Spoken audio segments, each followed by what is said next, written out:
சித்தர் திருமூலர் திருமந்திரம். தமிழ் சமூக வளர்ச்சியில் சித்தர்களின் பங்கு முக்கியமானது. சித்தர்களின் இலக்கிய ஆக்கம் பெரிதும் சமூக நலத்தை காப்பதாகவும் வளர்ப்பதாகவும் உள்ளது. உலகிய வாழ்வியலோடு கருத்து கனவை செறிவாக செய்தவர்கள்தான் சித்தர் பெருமக்கள் ஆவார்கள். திருமூலர் முதன்மை சித்தருள் ஒருவராக கருதப்படுகின்றவர் ஆவார். இவர் உருவாக்கிய திருமந்திரம் எனும் நூல் பக்தி இலக்கியத்திற்கும் இயக்கத்திற்கும் முன்னோடியாக அமைந்துள்ளது. இந்நூலின் தாக்கம் நவீன கால வரலாற்றுடன் செல்வாக்கும் செலுத்தியுள்ளது என்பது இதன் சிறப்பை நமக்கு உணர்த்துகிறது. சித்தர்களின் வரலாறு. மூவகை சித்திகளான கர்ம சித்தி, யோக சித்தி, ஞான சித்திகளை பெற்றுக்கொண்டு வெட்டவெளியில் கலந்து நிறைந்தவர்கள்தான் சித்தர் பெருமக்கள் ஆவார்கள். அசுத்த மாயால் ஆன தனது உடலை உணர்ந்து அசுத்த பூத அணுக்களை நீக்கி சுத்த பூத அணுக்களால் தன் உடலை மாற்றியமைத்து சுத்த உடல், பிரணவ உடல், ஞான உடலை அடைந்து பல அற்புதங்களை நிகழ்த்தி காட்டியவர்கள்தான் சித்தர்கள் ஆவார்கள். அவர்கள் விரும்பினால் தன்னை புலப்படுத்தி கொள்வார்கள். இதுதான் சித்தியின் அடையாளங்கள். மந்திர சித்தி, எந்திர சித்தி, தந்திர சித்தி, ரசவாத சித்தி இவை எல்லாம் வெறும் அற்பமான சித்திகளே. தாயுமான சுவாமிகள் தமது பாடல்களில் வேதாந்த சித்தாந்த சமரச நுண்ண பெற்ற வித்தக சித்தர் கணமே என்று சித்தர் கணம் என்ற தலைப்பிலே சித்தர்களை பற்றி வியந்து பாடியுள்ளார்கள். சித்தர்கள் சாதனை செய்து சன்மார்க்கமே சமய மார்க்கத்தில் சரிய கிரிய யோகம் ஞானம் என்றபடி முறைகள் உண்டு. ஆனால் சன்மார்க்கத்தில் சத்தை உணர்ந்து சத்தின்மையும் ஆதலே சாதனை. சிவநெறி என்பது சிவனில் கலக்கும் நெறி, தன்னை சிவமாக்கும் நெறி. சைவ சித்தாந்தம் உணர்த்தும் பதி, பசு, பாசம் என்ற முப்பொருள் உண்மைகளில் இவர்களுள் உடன்பாடும் உண்டு. சித்தர்கள் தக்க குருமார்களை உரிய காலத்தில் பெற்று இறைவனது திருவடியை உணர்ந்து பெற்று மெய்ஞானம் பெற்று சாதனையில் இயங்குபவர்கள். வேதாந்த சார்புள்ள இறை தத்துவங்கள் யாவும் காலமே பொய், உடலை விடுத்து உயிரின் ஈழத்திற்க உழையும் என்ற மாயைதான் என பேசினர். இப்போக்கை வன்மையாக கண்டித்து மறுத்தவர் சித்தர்கள். தமிழிலே திருமூலர் முதலாக இவ்வெதிர்ப்புகளுக்கு உருவம் கொடுத்தார். திருமூலர் உடலை வளர்த்தேன், உயிரை வளர்த்தேன் என்று உயிருக்கு உடல் முக்கியம் என்பதையும் காயமே இது பொய் எனும் கருத்து முதல்வாதத்திற்கு எதிர்ப்பையும் தெரிவித்தார். ஒவ்வொருவருக்குள்ளும் இறைவனை காண முடியும் என உணர்த்தினார். நந்தவனத்தில் ஓர் ஆண்டி அவன் 4 மாதமாய் குயவனை வேண்டி கொண்டு வந்தான் ஒரு தோண்டி மெத்த கூத்தாடி கூத்தாடி கோட்டுடை தாண்டி எனும் கடுவெளி சித்தர் பாடல் மனித வாழ்வின் அனைத்து இயல்புகளையும் எடுத்துவிடுகிறது. தமிழ்நாட்டை பொறுத்தவரையில் சித்தர் தத்துவத்தில் பொதிந்துள்ள அறிவியல் நோக்கை காட்டிலும் சமுதாய உணர்வே வரலாற்றுடன் விளங்கி வருகின்றது. சித்தர் பாடல்களின் நோக்கையும் போக்கையும் தெளிவுபடுத்துகிறது. சித்தர்களின் இலட்சிய போக்கு ஐரோப்பியர் வருகையால் மாற்றமடைந்தது. சித்தர்களின் நூல்களில் உள்ள செய்திகளை பார்க்கும்போது அவை அனைத்தும் மேநாட்டு ஐரோப்பிய நாகரிகத்திற்கு நெடுங்காலத்திற்கு முன்னதாகவே ஏற்பட்டதென்று தெரிய வருகிறது. சித்தர்களின் முறையானது அநேக 1000 ஆண்டுகளுக்கு முன்னதாகவே ஏற்பட்டது. அனைத்தும் தந்திர தொழில்களிலும் வித்தை நூல்களிலும் சித்தர்கள் மேற்கொண்ட முயற்சிகளும் அறிவும் திறமும் அபாரமானது. ஆன்ம சக்தி அடைந்த பின் செய்திகளை தெளிவாக தெரிந்த பின் சித்தர்களால் எழுதப்பட்டவை சித்தர் முறையான நமக்கு கிடைக்கின்றன.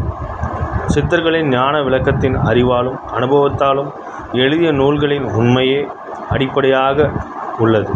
அதனால் அவை இன்றளவும் சிறந்து விளங்குகின்றன. மேலும் ஒருமித்த சிரத்தையோடு படித்து செய்திகளை கிரகிக்க வேண்டுமென்று உண்மையாக முயற்சிக்க வேண்டும். இல்லை என்றால் அநேக செய்திகள் நம் புலனுக்கு எட்டாத விந்தையாக இருக்கும். வாழ்வில் துன்பத்தை தவிர்க்க சிலவற்றை செய்யக்கூடாது. உலகம் எப்படி இருக்க வேண்டும் என்று நாம் தீர்மானிக்கக்கூடாது. நாம் இப்படித்தான் நடக்க வேண்டும் என்று தேவையற்ற கட்டுப்பாடுகளும் நமக்கு தேவையில்லை. திருமந்திரம் சித்தர் நெறியை பற்றி கூறும் சீரிய நூல். சித்தர்கள் கண்ட நெறி சிக்கல் பல மிகுந்தது. எனவே அது பற்றி அறிய வேண்டுமென்றது இன்றியமையாகிறது. சித்தர்கள் உண்மையில் வாழ்ந்தனர், வாழ்கின்றனர். இவர்கள் மனித மேம்பாட்டிற்காக வழிவகுத்தனர்.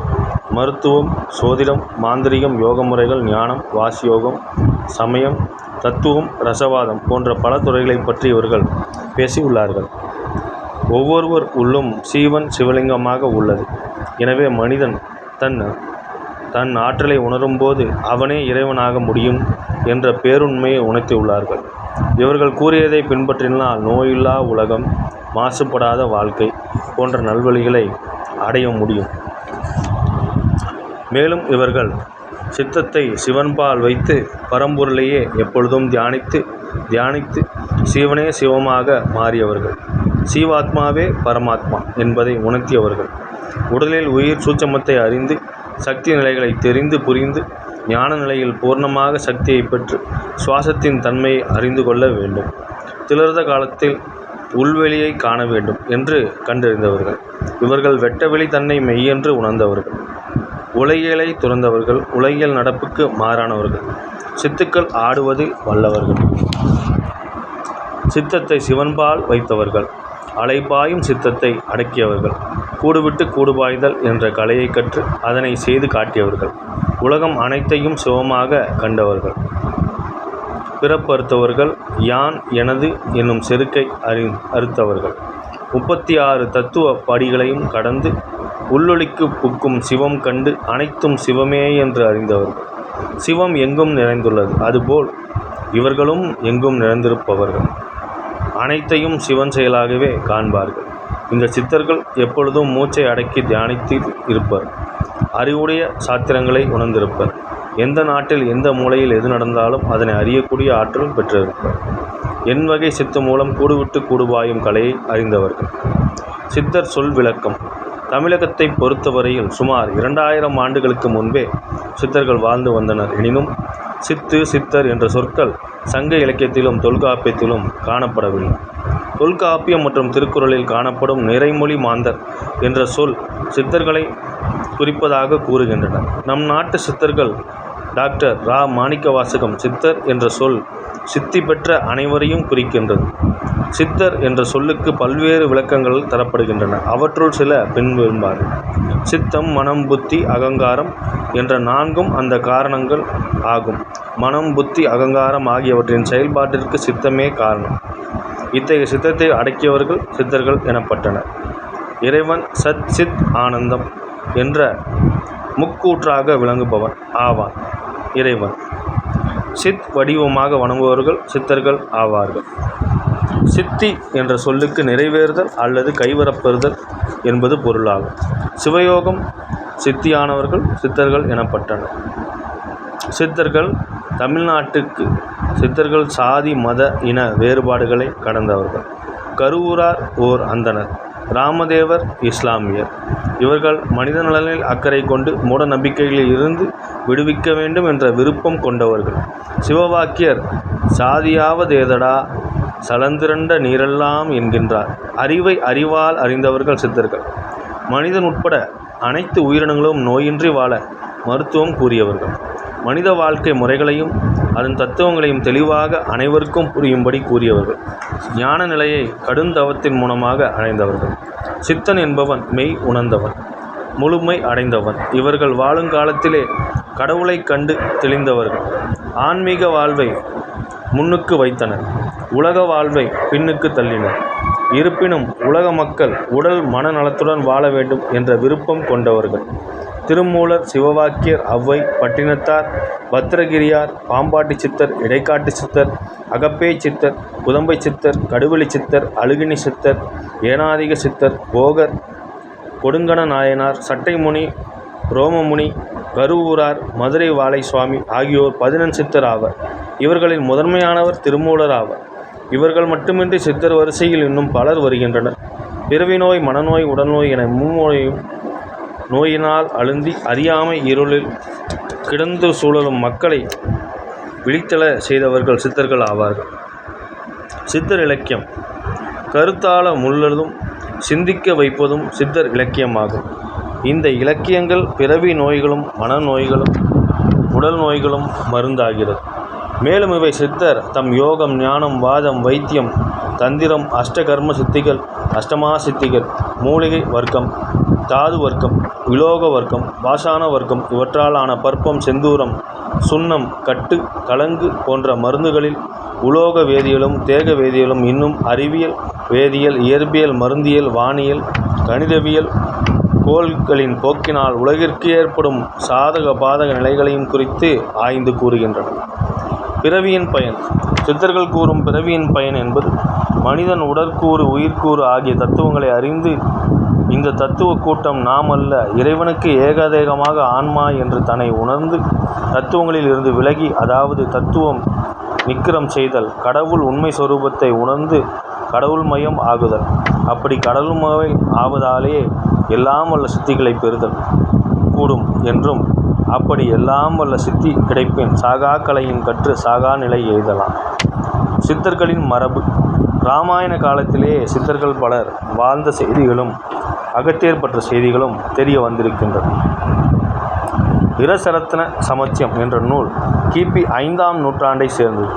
அந்த நூலில் 27 சித்தர்களும் வணக்கம் கூறப்பட்டிருக்கிறது.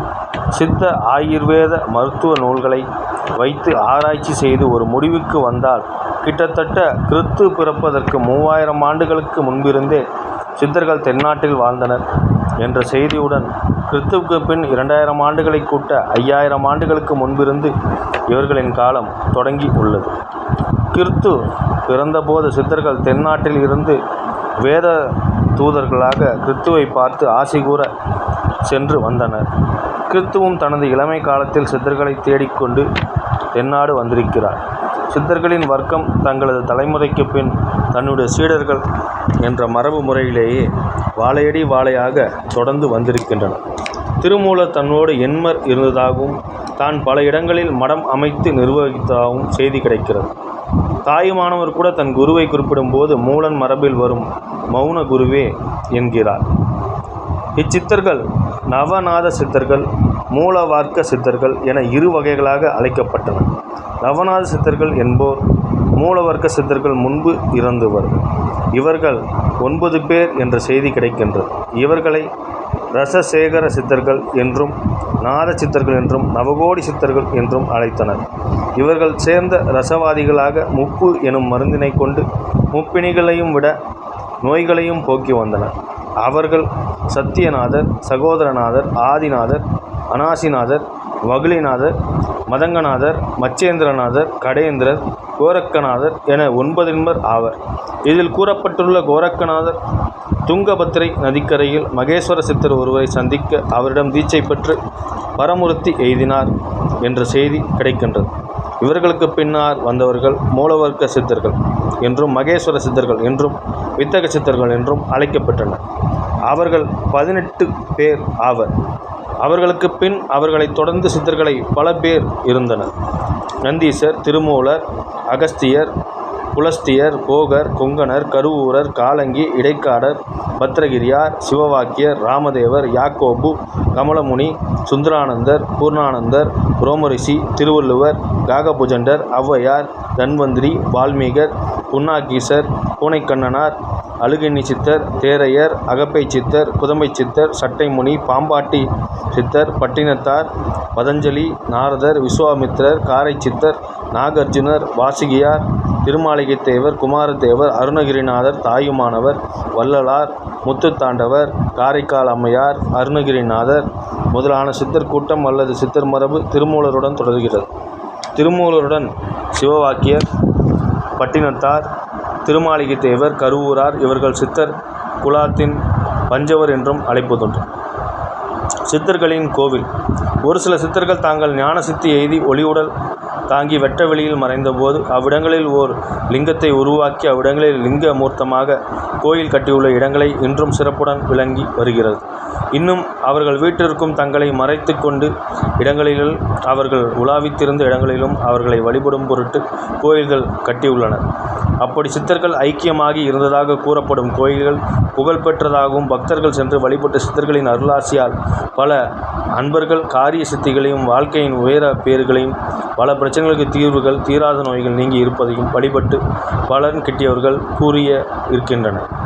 கோவில்களின் பட்டியல்கள். சித்தர்கள் ஐக்கியமாகி இருக்கின்றனர் என கூறப்படும் கோயில்களின் பட்டியல்கள் பின்வருமாறு: திருமூலர் சிதம்பரம், கொங்கணச்சித்தர் திருப்பதி, போகர் பழனிமலை, சட்டைமுனி சீர்காழி, மச்சமுனி திருப்பரங்குன்றம், கருவூரா சித்தர் தஞ்சை பெரிய கோயில், ராமதேவர் அழகர்மலை, இடைக்காடர் திருவண்ணாமலை, கமலமுனி திருவாரூர், பாம்பாட்டி சித்தர் திருக்கடையூர், புன்னாகீசர் ரங்கநாச்சேரி, கோரக்கர் பொய்யூர், அழுகணி சித்தர் நாகப்பட்டினம், சுந்தரானந்தர் மதுரை, புதம்பை சித்தர் மாயவரம், கடுவெளி சித்தர் காஞ்சிபுரம், நந்திதேவர் காசி, வால்மீகர் எட்டக்குடி, நாரதர் திருவிடைமருதூர், காசிபர் உருத்திரகிரி, பதஞ்சலி ராமேஸ்வரம், விஸ்வாமித்திரர் திருவாடுதுறை, பட்டினத்தார் திருவொற்றியூர், காலாங்கிநாதர் காஞ்சிபுரம், தன்வந்திரி வைத்தீஸ்வரன் கோயில், கும்பமுனி கும்பகோணம், நாகார்ஜுனர் ஸ்ரீசைலம் ஆந்திர மாநிலம்,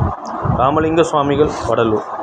சித்தர் நெறி தத்துவ நிக்கிரகம், கடவுள் நிலை அறிந்து அம்மயம் ஆகுதல், எல்லாம் வல்ல சித்தி, சாகாக்கலை என்பவை ஆகும். இவை இறைவன் திருவடியை குருவினால் தொட்டு காட்டப்பட்டு அதை அறிந்து அதில் ஆன்மாவை பொருத்த வைத்து உடலை ஆன்மமயம் என்னும் ஒளி நிலையில் மாற்றும் யோக நெறியாகும். இது சித்தர் அறிவியல் நெறியாகும். தேக வேதியியல் நெறியும் ஆகும். நம சிவாய உருவ நிலையின் விளக்கம், சிவாய நம அருவுருவ நிலையின் விளக்கம், சிவாய வசி அருவ நிலையின் விளக்கம்.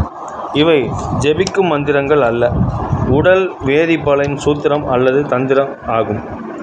திருப்பார்கடல், நாராயணன், கண்ணன், முக்கண்ணன், பார்வதி, நடராஜபதி, சிவலிங்கம், சுழுமுனை, நெற்றிக்கண், ஞானக்கண், கரிமுகன், திருப்பெருந்துறை, வாளை இவை எல்லாம் ஒரே பொருளை குறிக்கும் மறைச்சொற்கள் ஆகும். ஒளிந்தேன் பிறவியுறவும் பாசம் கழிந்தேன் கடவுளும் நானும் ஒன்றானே எனும் திருமூலர் கூற்றே சித்தர் நெறி ஆகும். ஆன்ம வழியையே மனத்திற்கு உறுதியான வலிமையை கொடுக்கும். அதுதான் உடலுக்கு உறுதியையும் வலிமையும் கொடுக்கும். அதுதான் மனிதனின் உண்மையான வலிமை. மனிதன் வலிமை பெறுவதற்கும் நேர்மையான வழியில் நடப்பதற்கும் பல நெறிமுறைகளை சித்தர்கள் சொல்லியுள்ளனர். சித்தர்களது கடவுள் கொள்கை. சித்தர்கள் கடவுளை பற்றி உண்மை ஞானத்தை ஊட்டினர். உருவம், அருவம், அருவுருவம் இவற்றை பற்றியெல்லாம் இவர்கள் தெளிவுபடுத்தினர். கடவுளை உணர்ந்து இவர்கள் கடவுளை கலந்து கடவுள் மயமே ஆனவர்கள். எரியும் போதல், உருவ வழிபாடு, மந்திரம் செபித்தல், விரதங்கள் இருத்தல், பல தெய்வ வழிபாடுகள், நாம ஜபம் இவற்றிலெல்லாம் மக்கள் ஈடுபட்டாலும் அதிலே அடையக்கூடிய பலன்கள் வெகு அற்பமே. உள்ளத்திலே இறை நினைவு தவிர வேறு எந்த நினைவும் உங்களுக்கு வேண்டாம். உலகம் தொடர்பான இருக்கும் வரை ஆசை, பற்று, காமம் இவற்றால் அலைக்கழிக்கப்படுவர். கடவுளை அடைய மாட்டார். கடவுளும் இவர்களை ஒதுக்கி விடுவார். ஆகவே ஆசையறு மின்கண், ஆசையறு மின்கண், ஈசனோடாயினும் ஆசையறு மின்கண், ஆசை படப்பட ஆய்வரும் துன்பங்கள், ஆசை விடப்பிட ஆனந்தமயமே. இறைவனை அடைய ஆசையை விட்டு உலக நிகழ்ச்சிகளில் இருந்து விலகி தனித்து விட வேண்டும். சித்தர்கள் பல ஆயிரம் ஆண்டுகளுக்கு முன்பாகவே நோய்க்கும் சாவுக்கும் மருந்து கண்டுவிட்டனர். சாவையும் மூப்பையும் வென்றி காட்டி இருக்கின்றனர். வள்ளுவர் பிறவியாகவே கடலை நீந்தி கடந்தேறி பிறவாமை பெற வேண்டில் இறைவனுடைய திருவடியை துணையாக பின்பற்றி கொண்டு விட்டால் பிறவிக் கடலிலிருந்தும் பிறவி பிணியிலிருந்தும் நீங்கிவிடலாம் என்கின்றார். கல்வியின் பயனே தன்னை அறிய கற்பதும் இறைவன் திருவடியை அடைய கற்பதும் தான். கல்வியின் பயன் யாது என்று கேட்டால் வள்ளுவர் இறைவனது நன்மை தரக்கூடிய திருவடியை தொழுவதே என்பார். இறைவனது திருவடியை காட்டும் அன்பர்களை உயிர்கள் தேடத் தொடங்கிவிட்டால் போதும். தன்னை தேடுபவர்களை நோக்கி இறைவன் தன் அடியார் கூட்டத்தை காட்டி கொடுத்து அருளாளர் கூட்டத்தில் சேர்ந்து விடுவான். பின்பு மானுடத்தையும் வெற்றி கொள்ளவும் தெய்வீக உலகில் அடியெடுத்து வைக்கவும் அடியவர்களுக்கு வாய்ப்பு கிட்டுவிடுகிறது. சித்தர்கள் ஞானம் அடைந்த நிலையில் கடவுளை வணங்க வேண்டியதில்லை என்கின்றனர். மனமது செம்மையானால் மந்திரம் ஜெபிக்க வேண்டா. மனமது செம்மையானால் வாயுவை உணர்த்த வேண்டா. மனமது செம்மையானால் வாதியை நிறுத்த வேண்டா. மனமது செம்மையானால் மந்திரம் செம்மையாமே. தவம். திருவள்ளுவர் வேண்டியதை வேண்டியபடி பெறுவதற்கான பலனை நாம் தவம் செய்ய பெறக்கூடும் என்றும், அத்தவம் சித்திக்க பெற்றவர்கள் பகைவர்களை அழிக்கக்கூடிய ஆற்றலும் தமக்கு வேண்டியவர்களுக்கு அவர்கள் வேண்டியவை நன்மைகளை பலன்களை தரும் தவத்தினால் பயனால் பெற்ற சக்தியை கொண்டு கொடுக்க முடியும் என்றும் கூறுகிறார். ஒன்னார் திரளும் உவந்தாரை ஆக்களும் எண்ணின் தவத்தால் வரும். வேண்டிய வேண்டாங் கெய்தலார் செய்தவம் ஈண்டு முயலப்படும். என்ற குறட்பாக்களின் தவம் செய்தலின் பயன்களை பற்றி நமக்கு உணர்த்துகின்றார். இத்தகு சிறப்புமிகு சித்தர்களுள் ஒருவரான திருமூலரின் திருமந்திரம் குறித்து நாம் காண்போம். திருமூலர் மறைப்பு. கிபி 7ஆம் நூற்றாண்டில் திருஞான சம்பந்தர் திருவாடுதுறை அருகே தல பயணம் மேற்கொண்ட போது இங்கு தமிழ் மனம் வீசுகிறது என்று கூறினார். உடனே அந்த இடத்தில் தோண்டி பார்த்தனர். உள்ளே செப்பேடு கிடைக்கப் பெற்றது. அதனை சுத்தம் செய்து பார்த்தபோது அது திருமந்திரம் என்ற நூலாக இருந்ததை தெரிய வந்தது. மாற்ற சமய ஆட்சியின் போது மறைத்து வைக்கப்பட்டிருந்த இந்த செப்பேடு இறைவன் திருவருளால் திருஞான சம்பந்தரின் மூலமாக உலக மக்களுக்கு கிடைக்கப்பெற்றது. குரு பாரம்பரியம். நந்தி பரம்பரை குரு பாரம்பரியத்தில் கூறப்பெறுகிறது. நந்தி அருள் பெற்ற நால்வர் சிவயோக மாமுனி, பதஞ்சலி, வியாக்கிரமர், திருமூலர் ஆக 9 பேர் குறிப்பிடப்படுகின்றனர். அடுத்து மூலன் வழிவந்தவர்களாக 7 கூறப்படுகின்றனர். நந்தி சிவனே ஆகும். சிவானுபவத்திற்கு மூலனை நாடும் யோக சாதனையே திருமூலர் கொண்டாடப்படுகிறார். இறைவன் பெருமை யாராலும் கூற முடியாது என்பதை அவையடக்கத்தில் கூறுகின்றன. மூலன் உரை செய்த 3000 முத்த முடிவிது 3000 என்ற தொடர்கள் திருமூலர் 3000 பாடினார் என்பதற்கு சான்றுகள் ஆகின்றன. திருமூலர் தவிர பிற திருமுறை அடியவர்களை ஒரு குழுவினரால் ஒருவராக கருத முடியவில்லை. ஒரு குறிப்பிட்ட குழுவினரால் ஒருவராகவே திருமூலரை திருமந்திரம் காட்டுகின்றது. திருமூலர் சந்தான பரம்பரை போன்ற ஒரு குழுவினரின் கருத்தை எதிரொலிப்பவர் ஆவார். அவர் கூற விரும்பும் கோட்பாட்டினை நேராக வேதங்களில் கண்டு கூற முடியாவிட்டாலும் வைதீக சைவமாகவே கூறுபவர். இச்செய்திகள் பாயிரத்தில் உள்ளன. முதல் தந்திரத்தில் கூறும் நீதிகள் ஒருவனை சிவானந்தத்தில் தலைப்பட செய்பவை. எனவே இவர் சைவ நீதி அல்லது சிவ தர்மம் பற்றி கூறுகிறார் என அறிய முடிகின்றது. தர்மம் என்பது சிவதர்மமாக வாழ்க்கையில் மலர வேண்டும் என்ற கருத்தை வற்புறுத்துவதே முதல் தந்திரம். அக வழிபாடே இவர் உள்ளத்தில் சிறப்பிடம் பெற்றிருக்கிறது. இதை உபதேச பகுதியில் சிவயோகத்தை விளக்கி சொல்வதால் அறியலாம். திருமூலர் வரலாறு. திருமந்திர நூலை அருளியவர் திருமூலர். இவரது வரலாற்றை அறிவதற்கு இவர் நூலான திருமந்திரம் உதவுகின்றது. மேலும் பெரிய புராணத்தில் சுந்தரமூர்த்தி சுவாமிகள் நம்பிரான் திருமூலன் அடியார்க்கும் அடியேன் என்ற வாயார புகழ்ந்து பாராட்டுகிறார். நம்பியாண்டார் நம்பிகளும் திருத்தொண்டர் திருவாந்திரத்தில் குடிமண்ணு சாத்தானார்க்கு கோக்குல மேய்ப்போன குரம்பைக்கு முடிமண்ணு கூணர் பிறையாளன்றென்ற மூலத்தமிழின் படிமுன்னு வேதத்தின் சொற்படி விட்டெழுச்சி அடிமண்ண வைத்த பிரான்மூல லகாகின்ற அங்கனமே என்று கூறுகிறார். இதன் வழி திருமூலர் மூலன் உடலில் புகுந்து பல்லாண்டு காலம் வாழ்ந்து வந்தது தெளிவாகின்றது. அதோடின்றி தற்கால ஆராய்ச்சியாளர்கள் இவரது காலம் கிபி 3 முதல் 5 வாழ்ந்திருக்கலாம் என்கின்றனர்.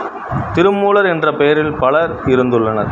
திருமூலர் கருக்கடை 600, காயகற்ப மூலிகைகள் 108 என கூறப்படுகின்றது. திருமூலர் கருக்கடை 600 காயகற்ப மூலிகைகள் 118 என கூறப்படுகிறது. திருமூலர் ஒருவராக இருந்தால் இவ்வாறு மாற்றி கூறியிருக்க மாட்டார்.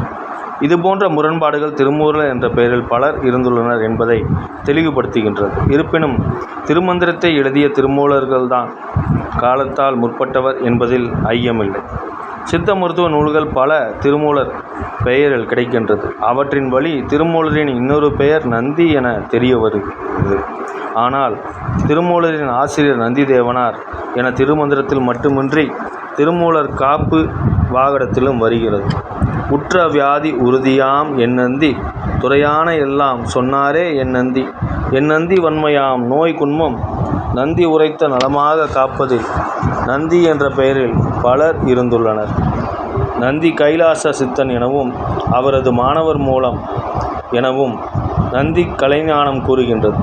காகபுஜண்டரின் மாணவர் நந்தி என்று நந்தீஸ்வரர் நிகண்டில் வருகின்றது.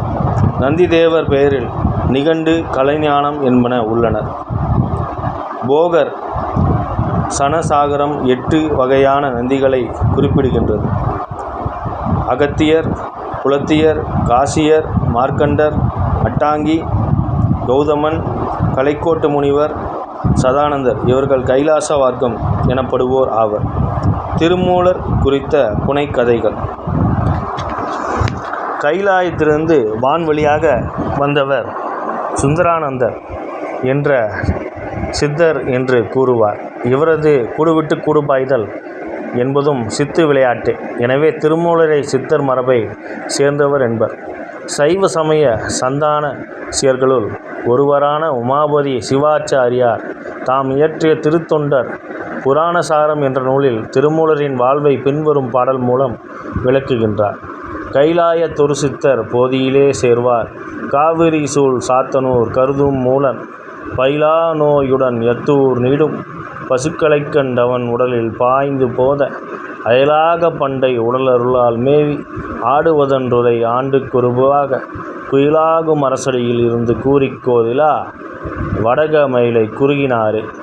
இதன் மூலம் திருமூலர் சித்தர் மரபில் வாழ்ந்தவர் என்ற செய்தி உறுதியாகின்றது.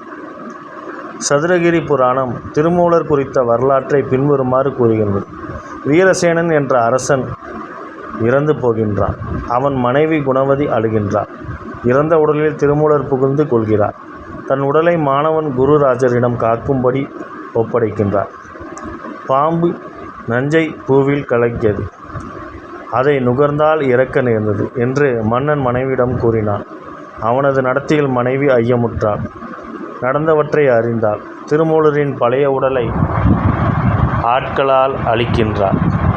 வீரசேனனின் உடலில் இருந்த திருமூலர் சதுரகிரியை அடைந்தார். அகத்தியர் 12,000 வீரசேன மன்னன் உடலை யானை உண்டி மரத்தில் மறைத்தது. சம்புகேஸ்வரன் என்பவன் உடலில் புகுந்து சதுரகிரி குகையில் வாழ்ந்தார்.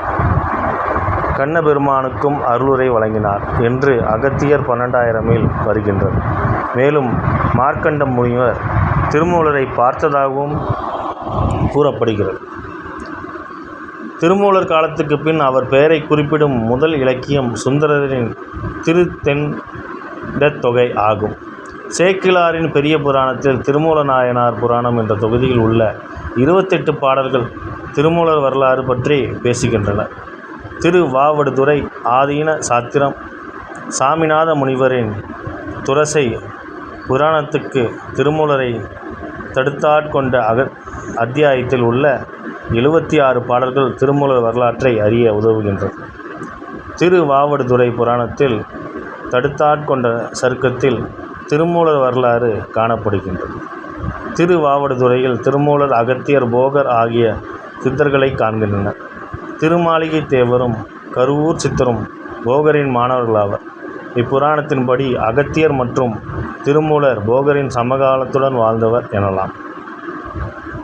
திருமூலர் மடங்களை நிறுவினார்.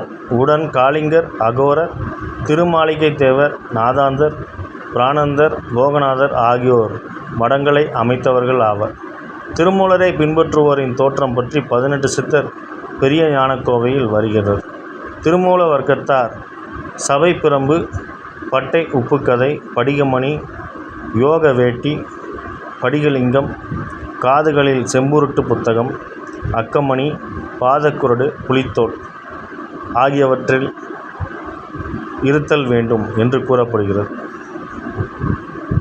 மாடு மேய்க்கும் மூலன் நந்தியம்பெருமானிடம் அருள் பெற்ற யோகிகளில் சுந்தரர் ஒருவராவார்.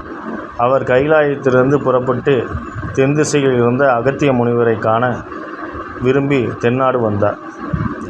சிதம்பரத்தில் ஆனந்த கூத்தை பார்த்தார். பின்னர் திருவாவடுதுறை இறைவனை கண்டு வணங்கினார். வரும் வழியில் மூலன் எனும் மாடு மேய்ப்பவனை பாம்பு தீண்டி இறந்து கிடந்தான். அது கண்ட பசுக்கள் இறந்தவன் சடலத்தை சுற்றி சூழ்ந்து கதறின. சுந்தரராகிய யோகியார் அவ்வழியே வந்தார். மாடுகளின் துன்பத்தை துடைக்க எண்ணினார்.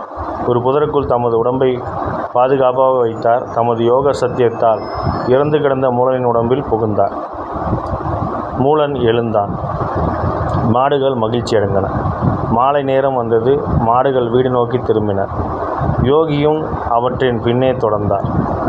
அந்தந்த வீடுகளுக்குள் மாடுகள் புகுந்தவுடன் மூடனின் மனையாள் உண்மை தெரியாமல் யோகியே தமக்கானவன் எனக் கருதி பின்தொடர யோகியாரோ ஒதுங்கி சென்றார். என்னைத் தொடாதே, நீ யாரோ என்று சொல்லி அங்கிருந்து